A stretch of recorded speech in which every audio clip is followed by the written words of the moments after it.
এদিকে চিটাগাং কিংসের কাছে $37 লাখ বা প্রায় 46 কোটি টাকা পাওয়া বাংলাদেশ ক্রিকেট বোর্ডের বিসিবি ওই পাওয়ার চেয়ে ফ্রাঞ্চাইজিকে আগেই আইনি নোটিশ দিয়েছে বোর্ড। চিটাগাং কিংস স্বত্বাধিকার বকেয়া টাকার পরিমাণ সঠিক নয় দাবি করায় পুনরায় বিবৃতি দিয়ে বিসিবি জানিয়েছে বকেয়া অর্থের পরিমাণ 46 কোটি টাকাই। এছাড়াও এসকিউ স্পোর্টস এন্টারপ্রাইজেস চিটাগাং কিংসকে বিপিএলে আরও দল না দেওয়ার সিদ্ধান্ত নিয়েছে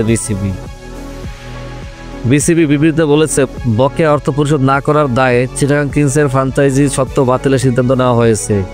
এসকিউ স্পোর্টস এন্টারপ্রাইজ বিপিএলের প্রথম, দ্বিতীয় ও 11তম আসরের টুর্নামেন্টের আইনি এবং আর্থিক নীতি ভঙ্গ করেছে বলে উল্লেখ করা হয়েছে। অনেকবার তাদের বিষয়টি স্মরণ করালে এবং নোটিশ দিলেও তারা আমলে নেয়নি বলে বিসিবি বিবৃতিতে বলেছে। বিসিবি জানিয়েছে 2013 থেকে 2025 পর্যন্ত এসকিউ স্পোর্টসকে একাধিকবার নোটিশ দেওয়া হয়েছে, কিন্তু ফ্র্যাঞ্চাইজি চুক্তির শর্ত পূরণ করেননি, ফ্র্যাঞ্চাইজি ফি ঠিকমতো দেননি, বকেয়া কর দেননি এবং খেলোয়াড় ও কোচিং স্টাফের পাওনা পরিশোধ করেননি। গত বছরের 20 সেপ্টেম্বর বিসিবি তাই পুনরায় তার সঙ্গে সমঝোতা চুক্তি করে, সেটাও চিটাগাং কিংস পূরণ করেনি, যে কারণে বিসিবি গত 22 জুলাই দলটির স্বত্বাধিকারীকে আইনি নোটিশ পাঠায়।